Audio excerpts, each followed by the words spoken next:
play the radio. Make sure the television, make sure you have the record player on at night, the phone. Make sure the kids hear words. It makes no sense. We gotta, it's just, but you gotta, I mean, we gotta reassure, look, it makes no sense. And in addition to that, we have to make sure that we are in a position that we are.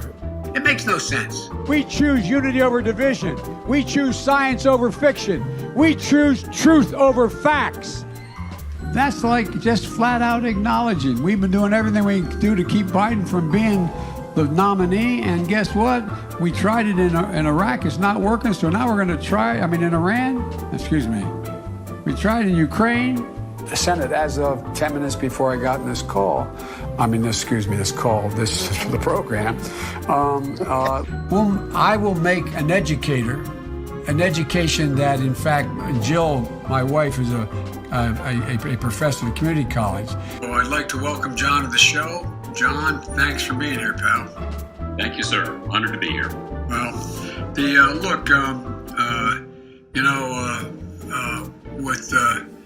the fact is that there's a lot going on. I don't know even where to begin this, but being part of the Soul of the Nation Saturday. Thank you for tuning in tonight, and thank all the folks you heard from earlier in the beginning of this event. The reason why we lost the Congress in 2016 was because of Obamacare, remember? And by the way, it probably was. People didn't know what it was. My granddaughter, my other three granddaughters are down in Dubuque with my wife, Jill. And so, in Des Moines, I'm in Dubuque, in Des Moines, and with my wife, Jill. 3,900 of them right here in the state of South Carolina. Thank you. Thanks for your time. Please come back in less than 13 years, sir. All right, Chuck. Thank you very much. All right. It's Chris, but anyway. Chris. I just did Chris. No, I just did Chuck. What is the Whataburger of Delaware or Philadelphia? What's the Geno's? Or one of the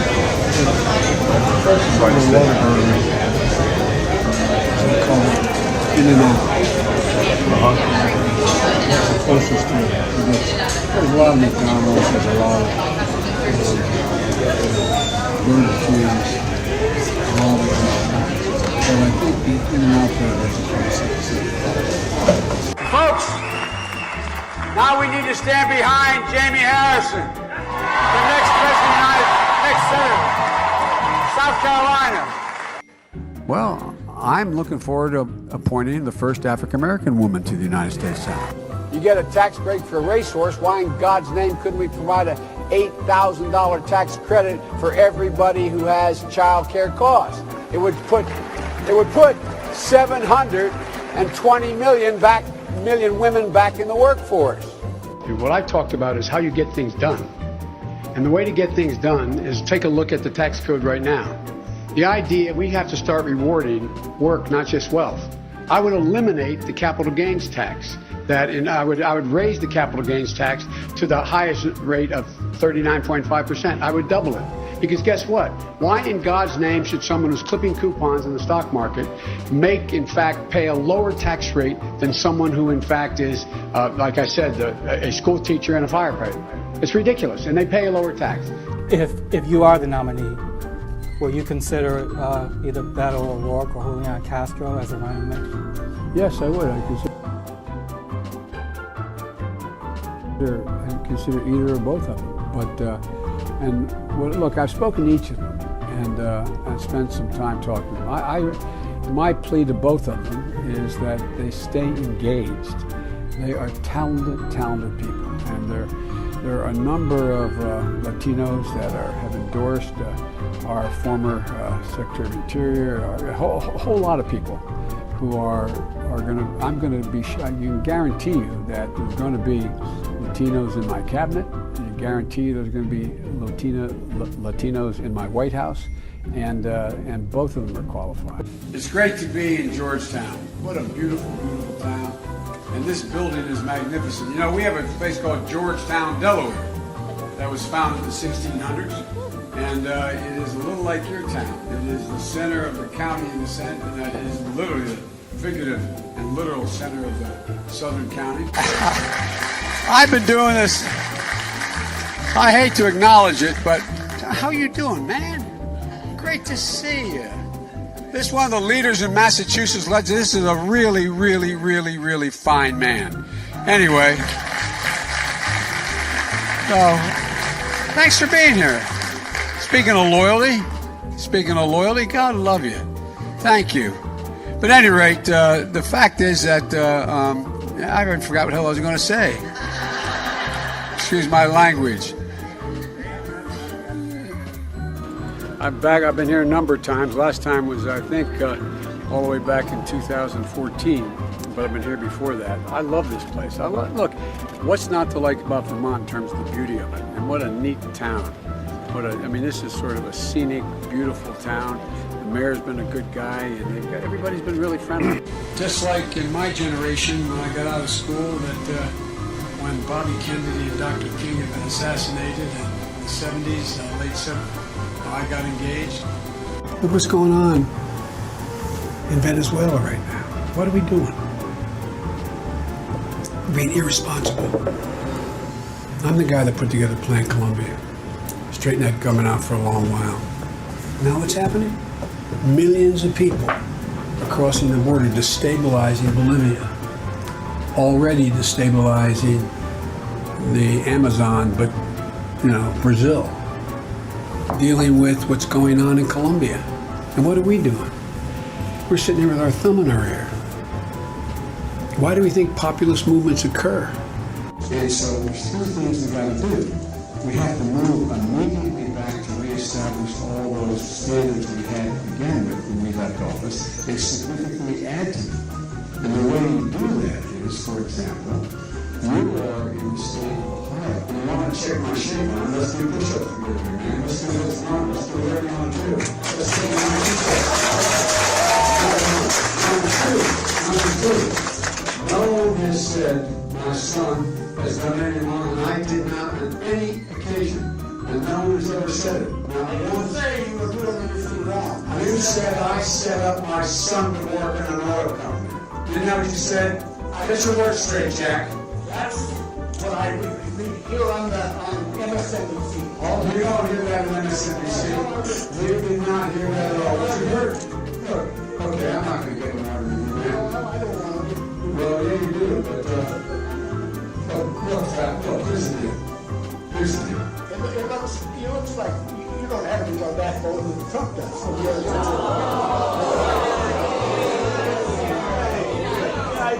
let him talk. Any other questions? Yeah, all right. I'm not voting for this. Well, I knew you weren't, man. You think I thought you stand with both of me? You're too old to go for it. Because, look, the fact is that there's a lot of things of speeches I've made, positions I've taken, interviews that I did overseas with people, all of those things relating to my job. And the idea that they would all be made public in the fact while I was running for public office, they could be really taken out of context. Their papers are position papers. They are documents that existed and that when for example, when I met with Putin or when I met with whomever, and all of that to be fodder in a campaign at this time, I don't know of anybody who's done anything like that. And so the National Archives is the only place there would be anything having to do with personnel records. There are no personnel records in the Biden papers at the university. So, personnel records aside, are you certain there was nothing about Tara Reade in those records? And if so, I am absolutely certain. Why not approve a search of her name in those records? Approve a search of her name?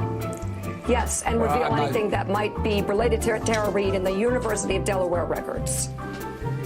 There is nothing. They wouldn't. They're not there. And if I don't understand the point you're trying to make. The point there I'm are trying to make no personnel is that records you by are, definition. The point I'm trying to make is that you are approving and actually calling for a search of the National Archives records of anything pertaining to Tara Reid. I'm asking why not do the same in the University of Delaware records, which have raised questions because they were supposed to be revealed to the public and then they were sealed for a longer period of time. Why not do it for both sets of records? Because the material in the University of Delaware has no personnel files, but it does have a lot of confidential conversations that I had with the president about a particular issue, that I had with the heads of state of other places, that would not be something that would be revealed while I was in public office or while I was seeking public office. It just stands to reason, to the best of my knowledge, no one else has done that either. I'm just talking about her name, not anybody else in those records. A search for that.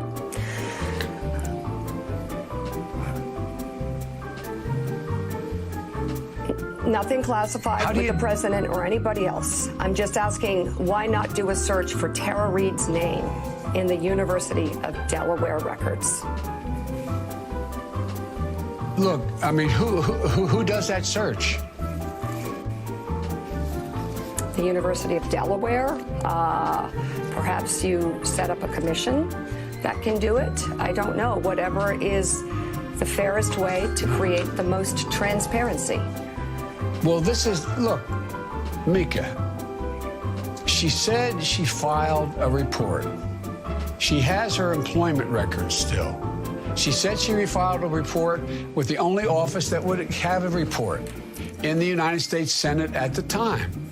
If the report was ever filed, it was filed there, period. You have an incredible obligation, not to me at all, to yourselves.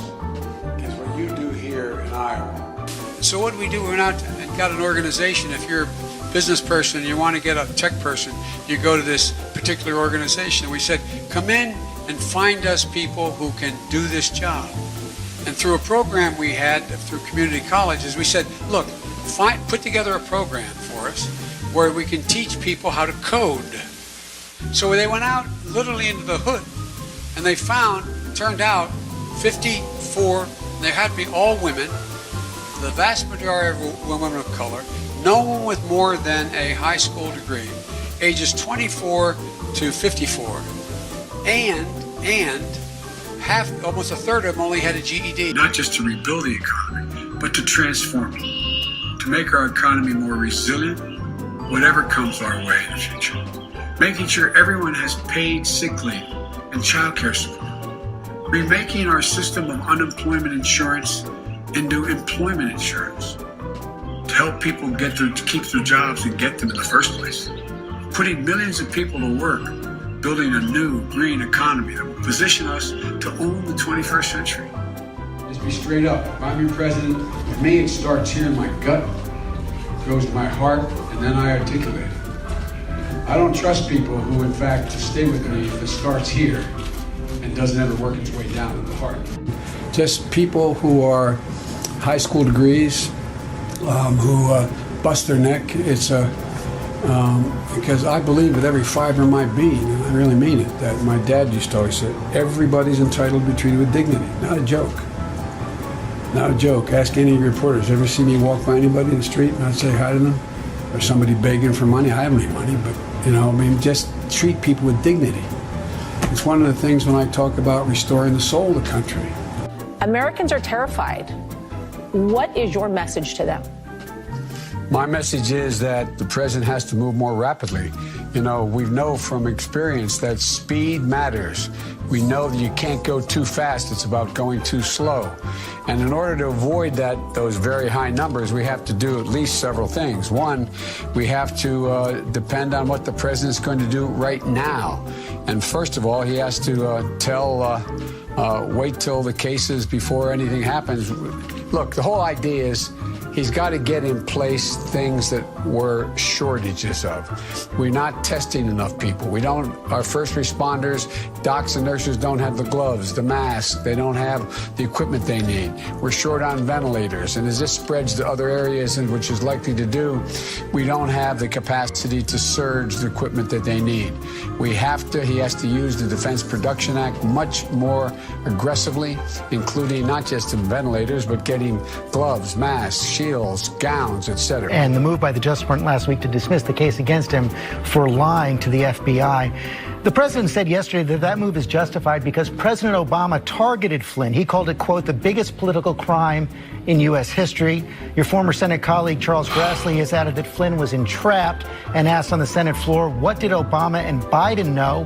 When did they know it? So what did you know about those moves to investigate Michael Flynn, and was there anything improper done? I know nothing about those moves to investigate Michael Flynn, number one. Number two, this is all about diversion. This is a game this guy plays all the time. The country is in crisis. We're in an economic crisis, a health crisis. We're in real trouble. He should stop trying to always divert attention from the real concerns of the American people. The American people are worried with good reason. He has acted irresponsibly from the very beginning. He continues to act irresponsibly. He hasn't done his job. This is all about diverting attention from the horrible way in which he has acted with what he did. We don't have coronavirus because of him, but we have the devastating impact of it because of his lack of a policy, his lack of action. It's all about diversion. I do want to press that. You say you didn't know anything about it, but you were reported to be at a January 5th, 2017 meeting where you and the president were briefed on the FBI's plan to question Michael Flynn over those conversations he had with the Russian ambassador Kislyak. Now, I thought you asked me whether or not I had anything to do with him being prosecuted. Okay. I'm sorry. I was aware that they asked for an investigation, but that's all I know about it, and I don't think anything else. Look.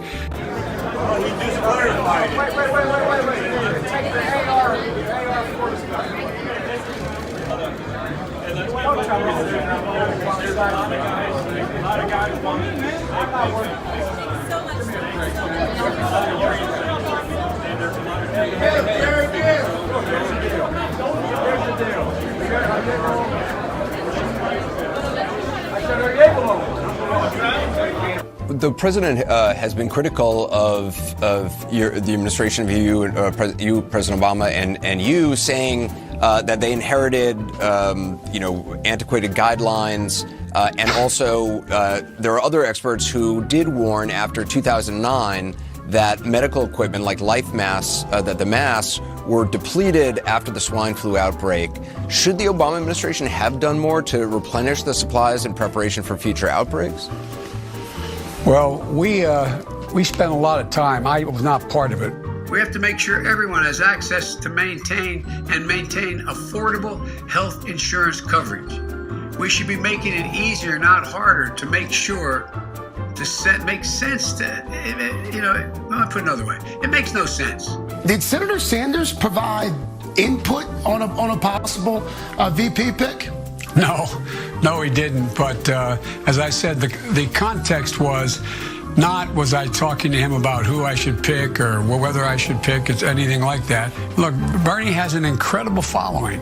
Bernie's one of probably a half a dozen people in American history who may not be the nominee, but has had an impact on American politics in a significant way, in a positive way. And so if I'm the nominee, I can tell you one thing. I would very much want Bernie to be part of the journey, not as a vice presidential nominee, but just engaging in all the things that he's worked so hard to do, many of which I agree with. Well, look, what I have been saying is that he's moving too slow. The virus is not his fault. But the response is his responsibility. One of the things that I think we keep coming back to, and I've spent this morning talking to the docs that used to work with Sanjay in our last administration and heads of other entities, it gets down to testing. It's about testing, tracing, and treatment. And still we're way behind on the testing piece. And I don't quite understand why we're taking so long to do the kinds of things that have to be done. There's during World War II, where Roosevelt came up with a thing that was totally different than he called it the World War II. He had the War Production Board. Well, I don't know why we don't set up something like a pandemic production board. Is there a point where Bernie Sanders is no longer playing a productive role in this Democratic primary? Well, look, Bernie Sanders has poured his heart and soul into this campaign. He has moved the ball along on a number of issues that relate to what government's responsibilities are. And I think it's up to Bernie to make the judgment whether or not he should stay in the race or not stay in the race. It's not my judgment to make for him. But I think he's had a real impact. He's brought a lot of people into the process that weren't in it before. And so I think it's a tough decision for Bernie to make. And so science matters. And all Dale's been saying, Governor Wolf, is listen to the scientists. I've been able to also pick up the phone and call a lot of the people around the country and around the world I haven't had a chance to spend that much time in the last year and a half doing.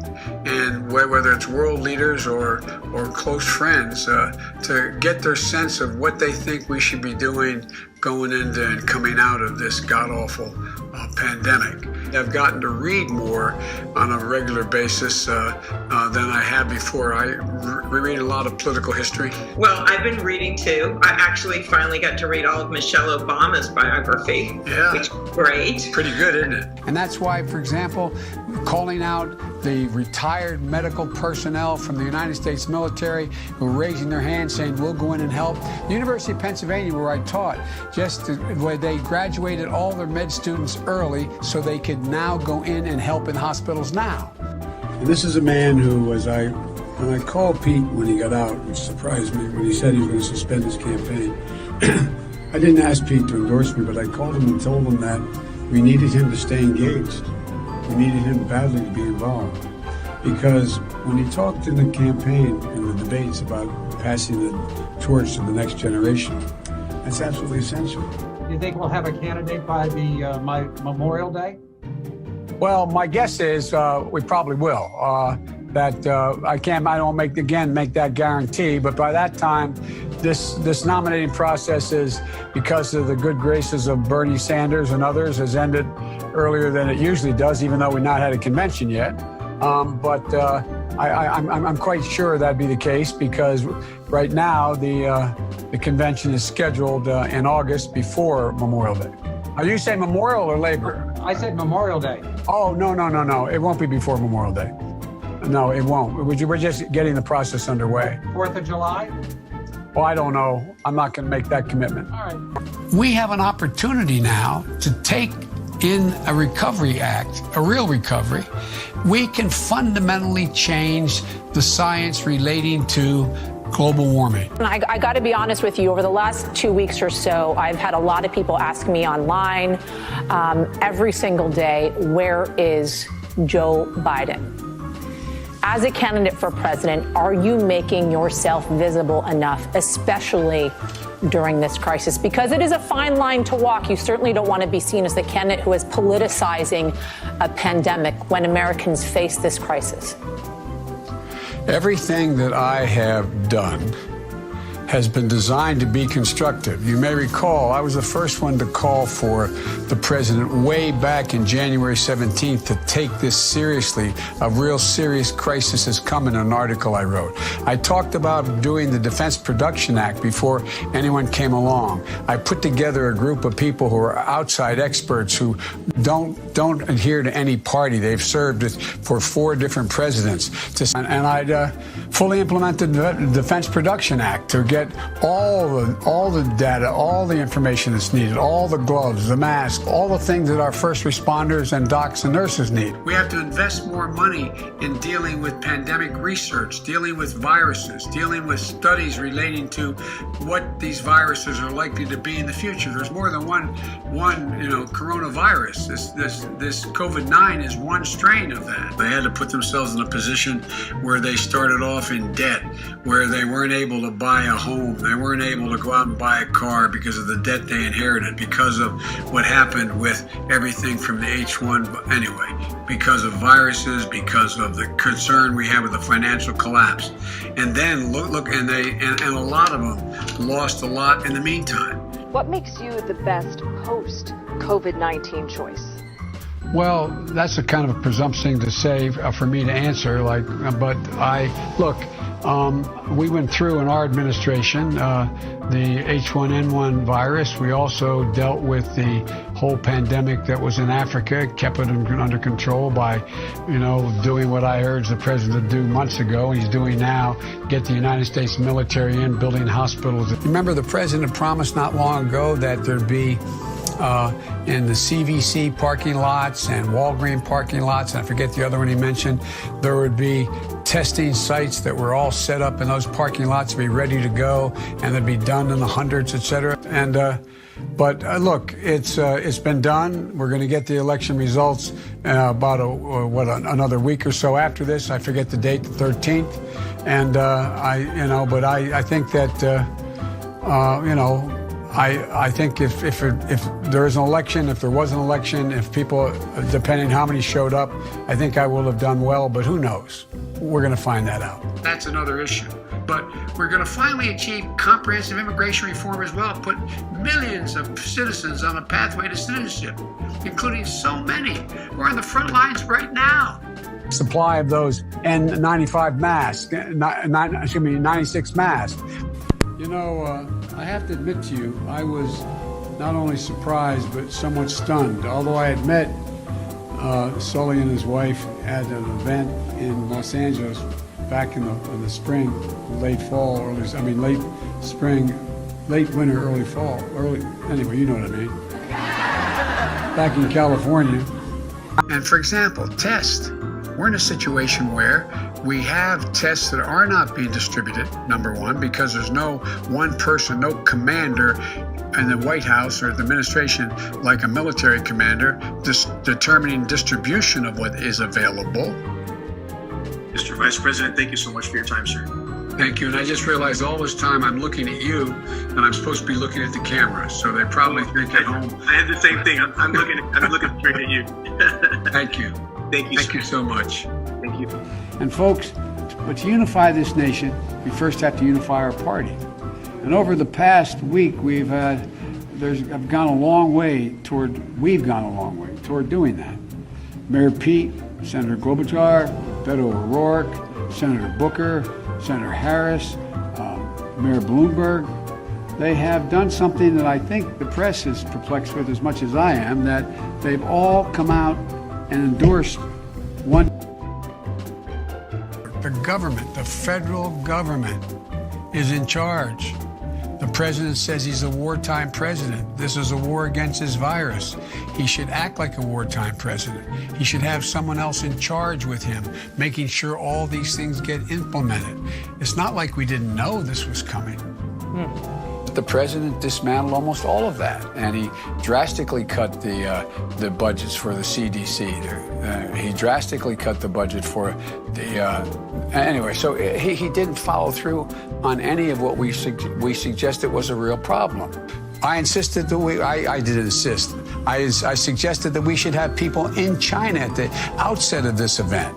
And when it all started in Wuhan province, and what happened? We did not insist that they go into the areas we wanted to. So I just, that's all I can do, is do what I know has to be done, say what I know has to be done. Thanks for having me. So President Trump was asked whether or not a federal lockdown will be instituted, and he has said thus far that they are leaving it up to the states. What do you think? Should all 50 states issue stay-at-home orders to stop the spread of this thing? Well, I think that that is a matter that we should listen to the scientists, folks like Dr. Fauci and others. And my guess is you're going to see it happening more and more and more. One of the things we know is that it spreads with contact, to state the obvious. And one of the things that helps is we have to do three things quickly. One, get more tests out there to find out who has the coronavirus. You had Vice President Pence saying several weeks ago there'll be 4 million tests out there. We're nowhere near that now. In addition to that, we have to make sure that we're able to follow, like they did in South Korea, which brought down the numbers, follow those who are infected, who they had spoken to, who had they not spoken to, who they had come in contact with, so we can track it back down so it doesn't re-erupt. And but you notice most of the states are moving in that direction now, Tennessee and others did today. And I think that's going to be where we're going to end up. But I hope that these task forces will come together, utilizing the best minds and people in your campaign and in my campaign to work out real solutions to these very, very important problems. So look forward to working with you and bringing some great people into those task forces. Well, Bernie, I want to thank you for that. It's a big deal, I think that your endorsement means a great deal. It means a great deal to me. I think people are going to be surprised that we are apart on some issues, but we're awfully close on a whole bunch of others. And I think you've made. If I am the nominee, which it looks like now, you just made me. I'm going to need you, not just to win the campaign, but to govern. We have an opportunity, Chris, to do so many things now to change some of the structural things that are wrong, some of the structural things we couldn't get anybody's attention on. In a sense, no pun intended, the Band-Aid's been ripped off here. Everybody now understands that we have a voting system that is not transparent and clear and available for everyone. Everyone understands that the environment has impacted on this coronavirus and mounting evidence of that.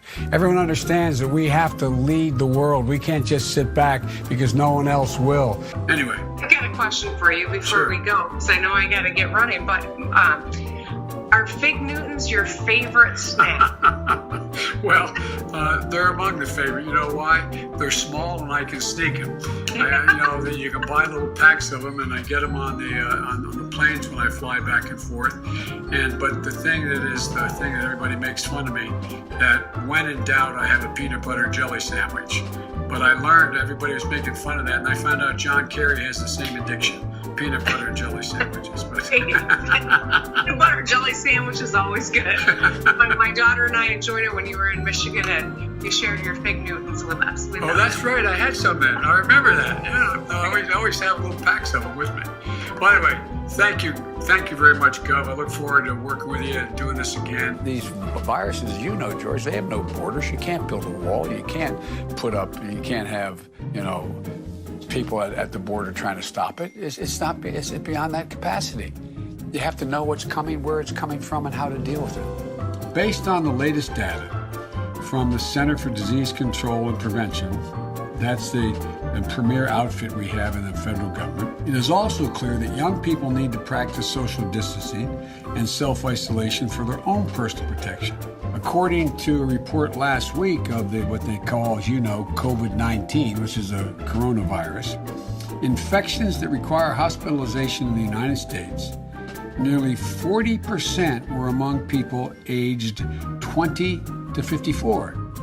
But to your point, it's critical of the president not resort to fear-mongering and also baseless downplaying or lying about the situation. The president needs to be honest, needs to follow the science, needs to be transparent with the American people. And we need information for people, not to scare them, but to get people to pull together, because that's how we're going to beat this. And together, and by the way, Allie, your generation is the best educated, most informed, most engaged education in American history, our group in American history. And we just have to give you all the information that is necessary. Not just you, not just your generation, the entire American public. And so I really think that, look, we're going to beat this. We're going to beat this. Enforce the law. They don't have enough people even checking. I've been calling for that throughout since I decided to run. OSHA should immediately release and enforce more specific, quote, emergency temporary standards. that requires employees to guard against infectious diseases like COVID-19. And my granddaughter, who's graduating, I was supposed to be her commencement speaker at Columbia Law School this year, but it's got to be virtual now. But she and her boyfriend put together a website, how you can make sure you can know what you're eligible for in the Cures Act.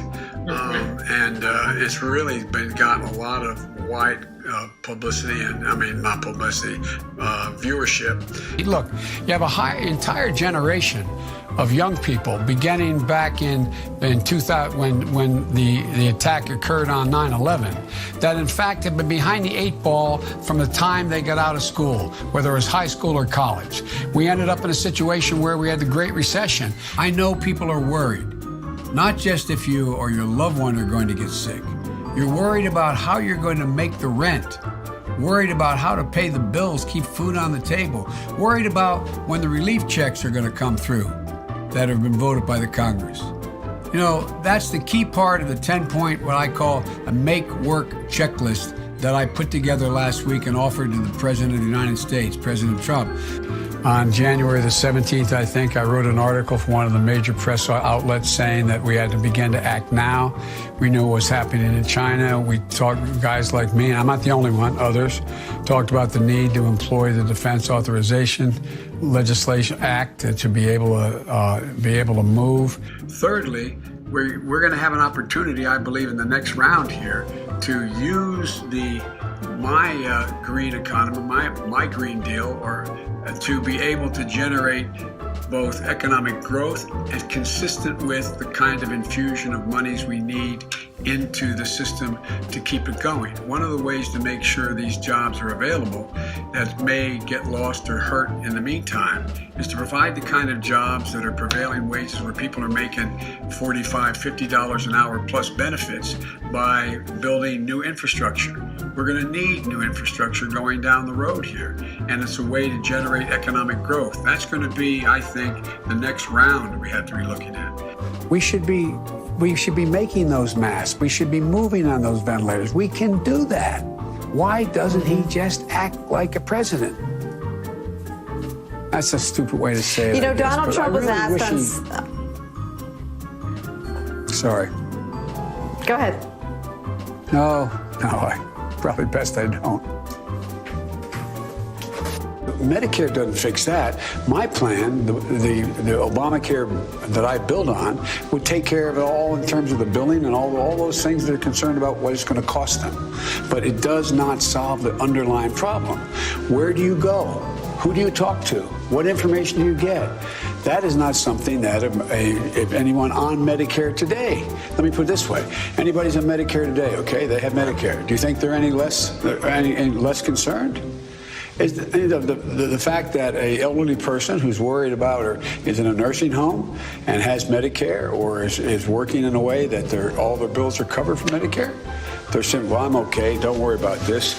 It goes well beyond that. And again, I don't think Bernie or I should try to turn this into a debate about Medicare for all or Biden plan building on Obamacare. It's much beyond that right now. It's about reinstilling some confidence and being prepared. We are not prepared, and there's things we should be doing. And by the way, the fact that the United States Congress said, Democrats and Republicans said, wait a minute, we have to fund this. We have to get the money out there now.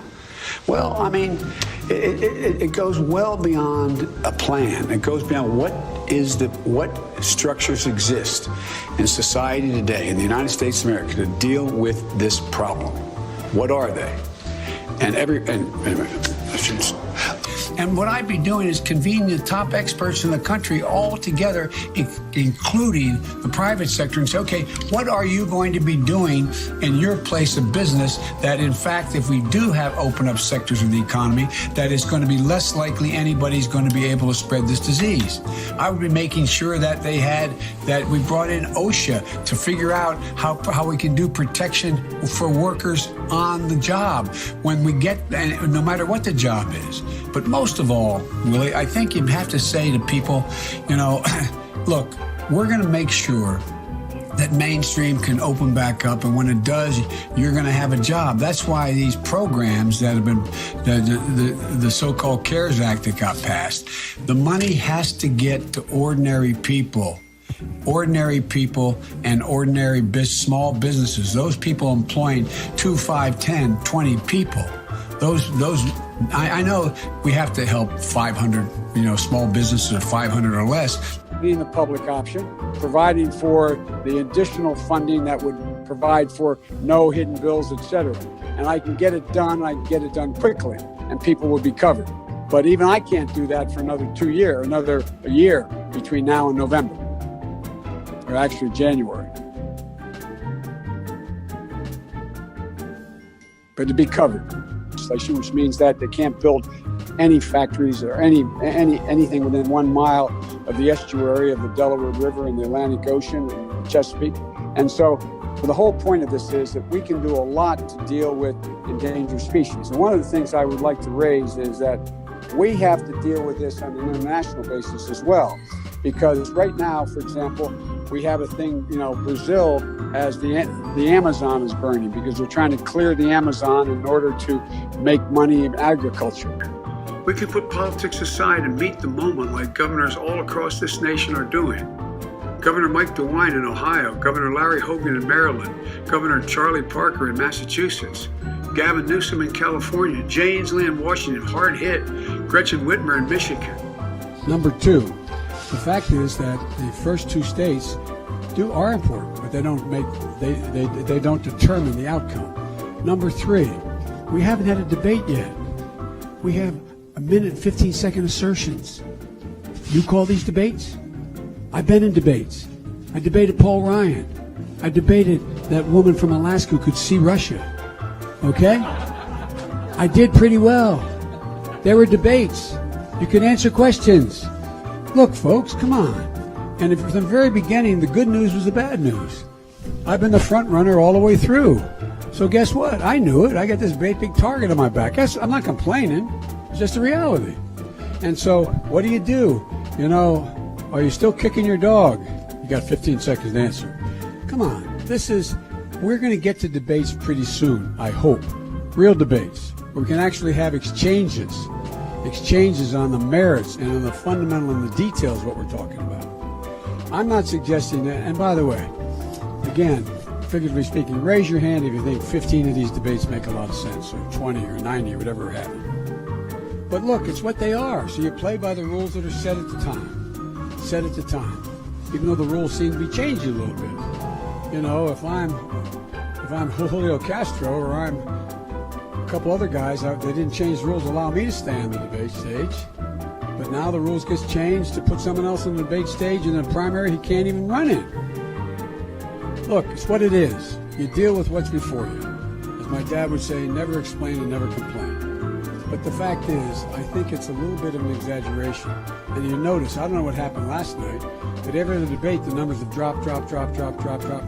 Maybe they skyrocketed last night. I don't know. But I haven't seen them. I know you'll all know what it was. It was number 1? They went up a little bit, yeah. So how many people, roughly? 7.9 million. Now, come on, guys.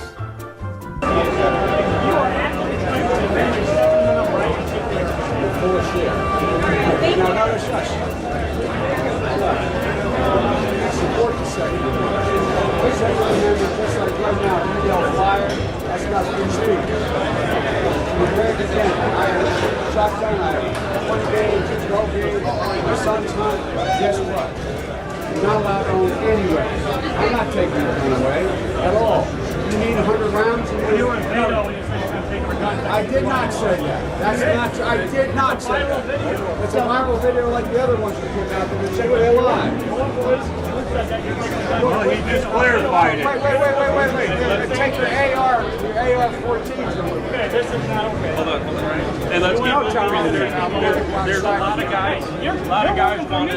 I'm not worried. Hold on. Give me a break. There's a lot of hey. Look, here's the deal. Here's the deal. Are you able to own a machine gun? I said, are you able to own one? Machine guns? That's right. So AR-15's illegal. machine guns. No, it's not. Yeah, do you need 100 rounds? Do you need 100 rounds? In America from handguns than there are when you call assault rifles. Why are you advocating for assault rifles when people are dying like handguns? Well, one of my questions was, as far as Joe Biden is concerned, what exactly will he do to accommodate those of us who are Bernie Sanders supporters? If we're going to turn from Bernie to him, what is he going to do to satisfy us? Bernie and I agree on a whole range of issues. We agree on the essence of how to proceed on the issue of climate change. We agree on education. We have a disagreement on how rapidly we can move toward universal health care. But what I'm going to do is Bernie and I are going to work together. And if he's the nominee, I commit that I will support him heavily throughout, do everything I can. And he said the same thing. And but we, across the board, there's a whole range of things we agree on, from dealing with student debt to making sure everyone has adequate health care, affordable health care, and that those who can't afford it get it for free. Find ourselves in a position where we reunite the world by going and dealing with our allies and let them know our word can be kept, making sure that those who are adversaries know that we're back and we're going to keep our sacred commitments to our allies. We're going to work in the direction of making sure that we make sure that everyone, in fact, has access to education. We're going to, for example, one of the things that I think Bernie and I will agree on, I'm going to endorse, I've endorsed Elizabeth Warren's bankruptcy proposal, which in fact goes further, allows for student debt to be relieved in bankruptcy, provides for a whole range of other issues that allows us to, in fact, impact on how people are dealing with their circumstances. So there's a whole range of things we agree on. But I would hope that they would take a look and this be a matter of alternatives. And, you know, you may not agree with every detail that I propose, but the fact is that it's awfully difficult to conclude that I'm anywhere near Donald Trump. My team, and I believe the people back... Your staffer is very happy.